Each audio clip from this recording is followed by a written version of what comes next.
Hey guys, it's Nicole. Today I want to share with you some of my weight struggles that I've had throughout the years. A lot of people tell me that, it must be easy for me to stay thin and, eat healthy, but throughout my life it's actually been a bit of a struggle. I was not overweight as a child, but by the time I got to middle school, around the age of 14, I started to gain weight, quite a bit of weight. And by the time I was 14, I was about 150 pounds. And for a young girl who's 5'4", that's actually considered overweight if you look at a BMI chart. I wasn't obese by any means, but I was definitely overweight. I ate a lot of junk food and it definitely showed. I'm actually, really embarrassed to show these pictures, so, please be kind. After my freshman year in high school, I had a boyfriend at the time and he told me that I was chubby. And this sort of rocked my world and made me very self-conscious. So over the summer, after my freshman year, I went on this intense diet. I only ate 1,200 calories a day and exercised. I walked for an hour a day and did all sorts of aerobics all of the time, and I actually lost 20 pounds. So by the time I got back to school in the fall for my sophomore year, everybody was like, wow, you look great, and that really boosted my ego. So, this was kind of the start of my relationship, my unhealthy relationship with food going forward. I would go through periods where I would binge and then make myself throw up. I remember making myself throw up while I was at work one time, in the bathroom. Then I went through periods of where I was sort of anorexic. I never got to be, 80 pounds or anything that crazy or end up in the hospital or anything like that. But I did get pretty thin, for me, I guess. I actually, looking back at these pictures, I think I look kind of good, but, I prefer kind of a thinner look on me. I don't think I carry weight very well. I tend to carry it in my face, if you noticed in that picture of me when I was 14. And around my middle, I don't know, I don't carry weight well. Some women kind of carry it all in their hips and the rest of their body is really thin and they look fine, from the chest up, but I just don't carry weight well. So I prefer myself a little bit smaller. But anyway, I went through different times, throughout my late teens and early 20s where I would eat nothing for a long time. I ate so poorly. I mean, and when I did eat, it was just junk, and absolute junk, where I actually got sick a lot. I would end up in the emergency room because I had really bad bronchitis where I couldn't breathe, and I would get sick with flus and stomach flus and regular flus and colds, and I was sick a lot in my early teens in my late teens and early 20s. So when I met my husband, I was probably about 125, 130 pounds. And as we started getting more serious, I got comfortable. We started going out to dinner a lot at restaurants, and I gained weight, which happens a lot in relationships. And I got up to be like 140, 145. I was kind of chunky again, and then he proposed to me, and I'm like, oh my God, I gotta lose weight for my wedding. So of course I starved myself and got back down to 125.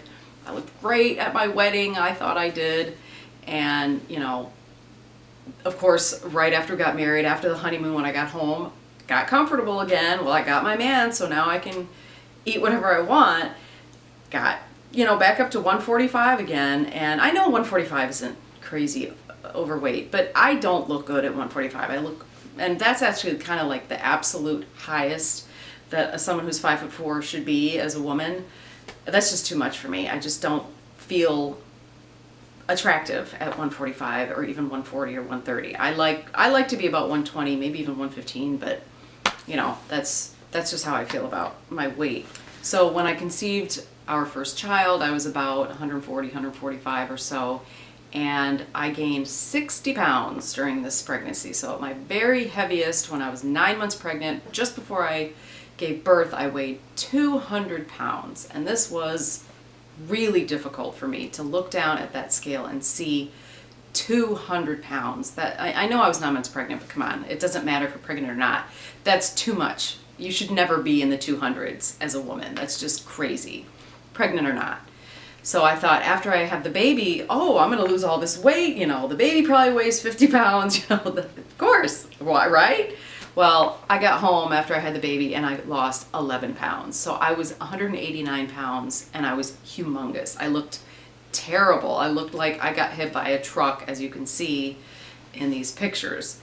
So, you know, I was so self-conscious, but I did lose the pregnancy weight within about 6 to 9 months or so.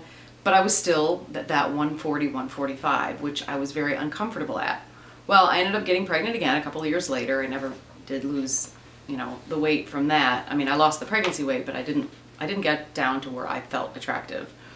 So I got pregnant again. Now this time I had started learning more about health. Right after my first child, my daughter, was born, I started to read and learn the term organic and, you know, stopped eating. I didn't feed her dairy products. And I started learning about, you know, organic meat instead of regular meat. I didn't even know what that meant at first. So with my second pregnancy, I ate a lot healthier. I ate all organic and I exercised every day. I still gained 45, so I think 47 pounds. I still gained a lot of weight because I like to eat. That's just the way it is, whether it's healthy or not. I love to eat. I'm kind of a food addict. So, you know, I gained all that weight again and, you know, gave birth to my son. And after I gave birth to my son, I really started learning about toxins and in cleaning products and in, you know, personal care products like moisturizer and deodorant, makeup and all that sort of thing. So I vowed to never let anything that was not organic pass my children's lips. So the first year of my son's life, nothing passed his lips that wasn't organic and healthy. And I was starting to become really obsessed with healthy food rather than just becoming obsessed with my weight. And this is when I was introduced to the raw food lifestyle by a friend of mine. And in this picture you can see, this is actually Karen from Karen's Raw Restaurant, Karen Calabrese in Chicago. I went to one of her raw food classes and got to meet her. And that was pretty cool. She was very nice and it was kind of exciting to meet somewhat of a celebrity. So this is what started on kind of my health journey to eating raw. So as a family, you know, I didn't make my family eat 100% raw. I mean, that would have been kind of difficult.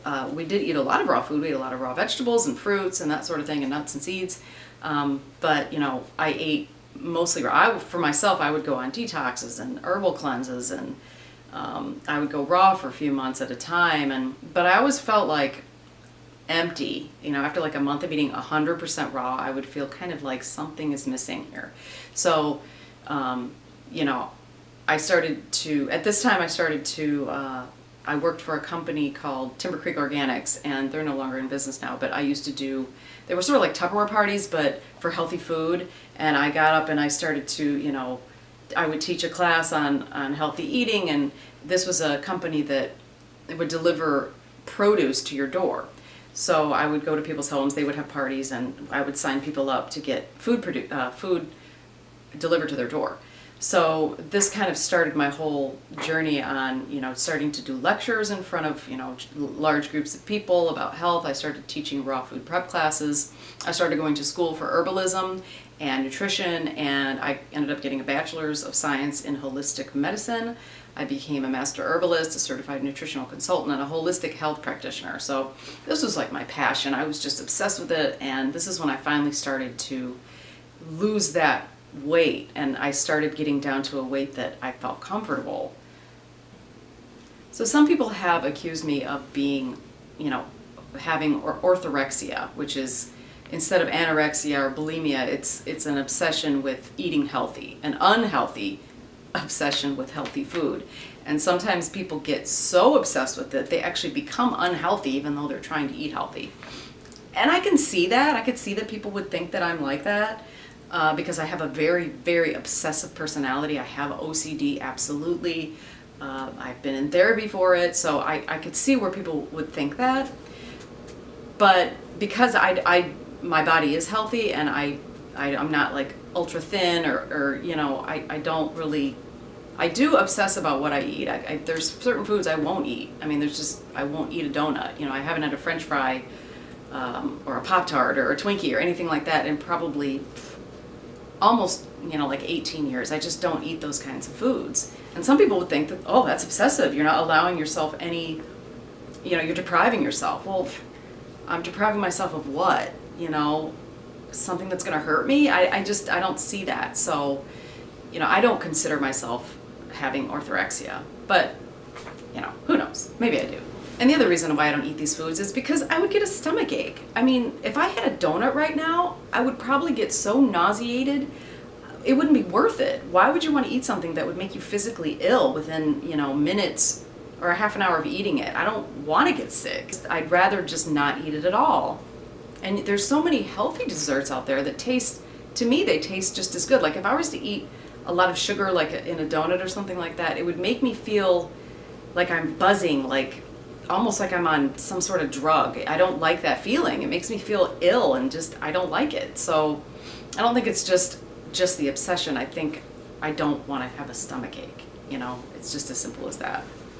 Okay, so there's three kinds of people in this world. There's the kind who love to eat and they're obese, and that's just the way it is. The second kind of person would be somebody who loves to eat but struggles their whole life to stay thin. Not that the obese people aren't struggling, but you know, they actually are thin, but it's a constant struggle because, you know, they really love to eat. And then the third kind of person would be someone who's really thin and who doesn't like to eat. That would be my son. He could care less about eating. I don't know where he came from, because everybody in my family loves to eat. But these people are going to be thin. He'll never have a problem with being overweight because he really could care less about eating. I'm the second person. I love to eat, and it's always going to be a struggle for the rest of my life to stay thin because I just enjoy eating. And it's not a matter of really what you eat, because I can eat really healthy and eat only healthy food but still be overweight because I'm eating too many calories. So, you know, you have to find a balance. You know, a lot of people say, well, just eat healthy food and you'll be thin. No. I can eat really healthy and be overweight. That's definitely the case. So you have to eat healthy to be healthy and eat less to be thin. So that's where there's a difference. It's important to eat healthy because you need to, you know, it lowers your risk for all sorts of diseases and you feel better, your quality of life is better, you don't get as many sicknesses or colds or flus or that sort of thing. But yet, if you want to be thin, you know, and trim and look great, you have to lower the amount of calories that you eat. So it's a fine balance of trying to find, you know, how much to eat and what to eat. So, you know, my advice to anybody who's struggling, who really loves to eat and who's really trying to stay thin is, of course, eat healthy, but, you know, definitely, you know, track the food that you eat. I like to go on Cronometer, however you pronounce it, and punch in all the food that I eat for that day, and then I can see how many vitamins and minerals I've eaten, how much fat, how many carbs, how much protein, and it's a great way of just kind of assessing your diet, because a lot of people just kind of mindlessly eat, maybe when they're watching TV and they're on the computer and they're just kind of eating snacks. Even if it's a healthy snack, you could still eat too much. I mean, for example, I'm addicted to peanut butter, like completely addicted to it. It's a real problem for me, but I have to really watch it because I can actually take a jar of peanut butter and just eat out of the jar, and it's a problem. I could eat like 800 calories in one sitting because I'm completely addicted to peanut butter. So, you know, that's the thing. You have to write down what you're eating to get an idea. You don't have to be obsessive about calories and write it down for the rest of your life. I do because I'm obsessive about it, but at least for a week or 5 days or 3 days, write down every single thing you eat. Punch it into a website like Cronometer. There's others that you can find, but I found that one and I like that one. And just see how many calories you're eating. You know, don't even like try to diet for the first 3 days. Just write down everything you eat, every bite of food, because every bite counts. And write it all down and see how many calories you eat. And that's kind of how I keep myself in check. So that's basically my story about my struggles, and I'm gonna struggle for the rest of my life. You know, I don't struggle with eating unhealthy anymore because I've sort of put junk food into a category in my brain that kind of like the same category as you would put, you know, illegal drugs like cocaine or heroin. You know, I would never take cocaine or heroin or any of those drugs because they're illegal and they're extremely addictive and bad for you. So I kind of put like donuts and French fries and crappy foods in that same category. So like I would just never touch that. You know, like that's just not part of my life. Like it's just over there. Like, and that may sound stupid, but that's just kind of how I compartmentalize it in my brain, just to help me sort of keep myself in check and only eat healthy foods. These are the foods that I'm allowed to eat. I'm not allowed to eat those foods, and I don't ever. I don't even think I could. Even if somebody paid me to like eat a candy bar, I don't think I would do it. Like I know I would get sick. Like earlier I said, it would just give me a stomach ache, and it's not worth it to me. So that's sort of how I've, you know, kept myself in check all these years. Everybody's different. You're going to be on a different journey than I am. You're going to have a different, you know, metabolic type. You're going to have a different personality. You're going to have different ways of dealing with food and ways of trying to be healthy and be the right weight for you. And I'm not saying that everybody needs to be super skinny. I prefer myself that way, but I'm not super skinny at all. I'm just saying I prefer myself on the thinner side. But you may like yourself with a little more meat, and you may look beautiful that way, and that's great. And I'm not telling you how to look or how to be. I'm just encouraging anybody out there with struggles that they've had with their weight, that the main focus is to love your body. You know, of course, love yourself. If anyone's ever seen that show, My 600 Pound Life, I've never seen an episode of that show where the person didn't have some sort of trauma. It's usually sexual abuse from their childhood, which is so tragic. I personally have never experienced that, thank God, but usually when someone is extremely overweight, morbidly obese, it's usually from a sexual trauma. Not always. There's lots of people who are obese who have never had anything like that, but it's just a more typical. So I always, you know, encourage people to, if this is an issue for you, get therapy. Absolutely. You have to learn to love your body, because if you don't love yourself, you're never going to succeed. You're absolutely never going to succeed. My struggles with my weight come from fear. They stem from fear, and it took me a really long time to admit that, but that's where they come from. And the fear is of getting a disease. And also the thin part, like where I really want to be thin, it's self-consciousness. I always felt when I was younger that no one's going to like me unless I'm pretty and thin. And unfortunately, I still feel like that, and I know that's wrong, but I have this deep, I think maybe it stems from maybe the way my father treated me.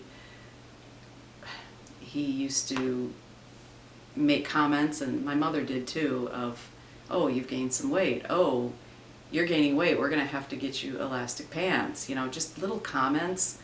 Like, after my parents divorced, my father had a girlfriend, and she was really, really thin. Really thin. I thought too thin. But, you know, he liked that. And so he would look at a woman who was even slightly bigger, like maybe my size or whatever, and say, oh, she's fat. You know, so I kind of got this subconscious, you know, self-awareness of my weight. So maybe it stems from that. And that's a bit traumatic, I suppose, for someone, you know, young, and not as traumatic as sexual abuse, but it still was put into my brain, into my subconscious.